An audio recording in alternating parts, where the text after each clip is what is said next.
Afternoon friends, आज हम chapter करेंगे 9th क्लास के भूगोल का पुस्तक का तीसरा चैप्टर अफवाह। हिमालय की नदियाँ। हिमालय में तीन महत्वपूर्ण नदियाँ हैं, वो सिंधु, गंगा एवं ब्रह्मपुत्र नदी। ये नदियाँ लंबी हैं और कई महत्वपूर्ण बड़ी सहायक नदियाँ आकर इनमें मिलती हैं। किसी नदी उसकी सहायक नदियों को जब कोई नदी होती है और उसके अंदर अनेक अन्य नदियाँ आकर के मिल जाती है, तो जो मुख्य नदी है वो क्या कहलाती, जो अन्य नदियाँ हैं वो मुख्य नदी की क्या कहलाएंगी, सहायक नदियाँ कहलाएंगी। सिंधु नदी के बारे में हम बात करेंगे। अभी सिंधु नदी मानसरोवर झील के निकट तिब्बत से निकलती है और पश्चिम की तरफ बहती हुई यह नदी भारत में जम्मू कश्मीर के लद्दाख जिले से प्रवेश कर एक अति खूबसूरत दर्शनीय घाट का निर्माण करती है। देखिए इधर ये हमारी सिंधु नदी है, ये यहाँ से निकल रही है मानसरोवर झील से।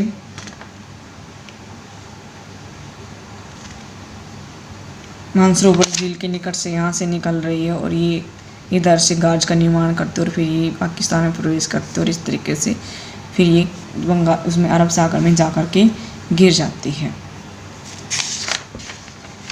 और ये रावी, सतलुज, झेलम, ये नदी, फिर चेनाब, रावी और सतलुज, ये सब के सब सिंधु नदी की सहायक नदियाँ हैं। इस इलाके में नए बहुत सी सहायक नदियाँ जैसे जास्कर, नुब्रा, सयोक, हुंजा।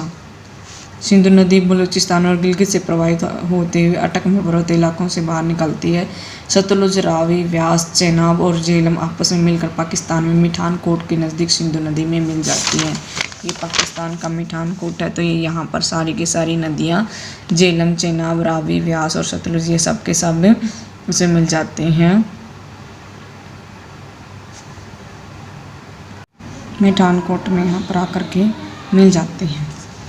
सिंधु नदी के मैदान का ढाल अत्यंत धीमा है। सिंधु द्रोणी का 1/3 से कुछ ज़्यादा हिस्सा भारत के जम्मू कश्मीर, हिमाचल प्रदेश, हिमाचल और पंजाब के कुछ हिस्सों में बहती है। बाकी ये पाकिस्तान में, इधर ये देखिए पाकिस्तान में बह रही है। यहाँ पर सिंधु का केवल थोड़ा सा हिस्सा ही नज़र आ रहा है। ये सारी की सारी पाकिस्तान के अंदर से बहती हुई अरब सागर में गिर जाती है। सिंधु नदी की लंबाई मोस्टली 2900 किलोमीटर लंबी नदी संसार की लंबी नदियों में से एक है। सिंधु जल समझौता 1960 ईस्वी में भारत और पाकिस्तान के बीच हुआ था, जिसमें यह तय किया गया था कि 80% पानी पाकिस्तान यूज करेगा इन नदियों का और 20% पानी जो है वो भारत के पंजाब, हरियाणा, राजस्थान के दक्षिण पश्चिम भागों में सिंचाई के लिए प्रयोग किया जाएगा। अब है गंगा नदी तंत्र। गंगा की प्रधान धारा भागीरथी, गंगोत्री, हिमानी से निकलती है। ये देखिए इधर ये गंगा नदी है, इसकी प्रधान ये भागीरथी और ये अलकनंदा दोनों कहाँ पर मिल जाती हैं, देवप्रयाग में मिलती हैं और फिर यहाँ पर इसका नाम गंगा पड़ता है। और फिर ये हमें फिर कुछ हरिद्वार में आकर के यह गंगा नदी मैदानी भागों में प्रवेश करती है।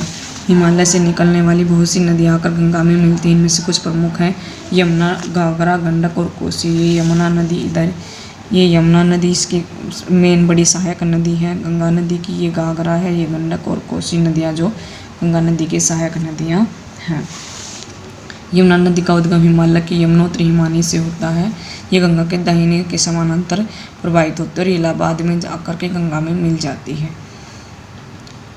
गंगा, गंडक और कोसी का उद्गम नेपाल हिमालय से होता है। इस कारण हर साल यहाँ उत्तरी हिस्सों में बाढ़ आती है, जिससे बड़े पैमाने पर जनधन की हानि होती है और यहाँ की भूमि भी इन्हीं नदियों की वजह से बहुत ही उपजाऊ है। प्रायद्वीप पे उच्च भूमि से निकलने वाली मुख्य सहायक नदियाँ चंबल, बेतवा और सोन। जो प्रायद्वीप से निकलने वाली है चंबल नदी, ये बेतवा है और ये सोन नदी जो इसके अंदर गंगा नदी की सहायक नदियाँ हैं।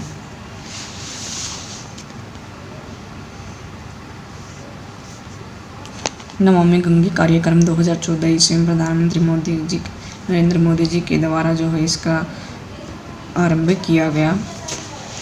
बाएं तथा दाहिने किनारे की सहायक नदियों के जल से परिपूर्ण होकर गंगा पूर्व दिशा में पश्चिम बंगाल की फरक्का तक प्रवाहित होती है और यह गंगा डेल्टा का सर्वाधिक उत्तर बिंदु। यह नदी दो भागों में विभाजित हो जाती है। भागीरथी हुगली दक्षिण की ओर प्रवाहित होती है और डेल्टा के मैदान से होते हुए बंगाल की खाड़ी में गिरती है। जो ये गंगा नदी है इधर से भागीरथी, हुगली और गंगा के मैदान में पश्चिम बंगाल से इधर आते हुए बंगाल की खाड़ी में गिर जाती है। और जो दूसरी नदी गंगा की दूसरी धारा बांग्लादेश में चली जाती है और उधर ब्रह्मपुत्र नदी के साथ मिल करके फिर बंगाल, यहाँ पर इसका नाम ब्रह्मपुत्र और गंगा जब आपस में मिल जाती है तो यहाँ पर इसका नाम मेघना पड़ जाता है और ये फिर बंगाल की खाड़ी में गिर जाती है। मुख्य धारा दक्षिण की तरफ बहती हुई बांग्लादेश में प्रवेश करती है। ब्रह्मपुत्र नदी से आकर मिलती है। अंतिम चरण में गंगा और ब्रह्मपुत्र समुद्र में विलीन होने से पूर्व मेघना के नाम से जानी जाती है। गंगा ब्रह्मपुत्र के जल वाली यह बड़ी नदी बंगाल की खाड़ी में विलय हो जाती है। इन नदियों के से निर्मित सुंदरवन डेल्टा कहा जाता है, जो विश्व का सबसे बड़ा डेल्टा। सुंदरवन डेल्टा विश्व का सबसे बड़ा डेल्टा। यहाँ सुंदरवन का नाम इसलिए पड़ा कि सुंदरी पादप यहाँ पर पाए जाते हैं। सुंदरवन डेल्टा संसार का सबसे बड़ा और तेजी से वृद्धि करने वाला डेल्टा है। गंगा की लंबाई 2500 किलोमीटर, सिंधु की नदी की लंबाई 2900 किलोमीटर थी और गंगा की कितनी है 2500 किलोमीटर है। अम्बाला नगर जो है सिंधु और गंगा नदी के तंत्रों के मध्य जल विभाजक पर स्थित है। अम्बाला से सुंदरवन तक मैदान की लंबाई 1800 है और इसके ढाल में गिरावट ज़्यादा से ज़्यादा 300 मीटर है। अन्य शब्दों में प्रति 6 किलोमीटर की दूरी पर ढाल में गिरावट केवल 1 मीटर है, इसलिए इन नदियों में कई विशाल विसर्प बन जाते हैं। धन्यवाद।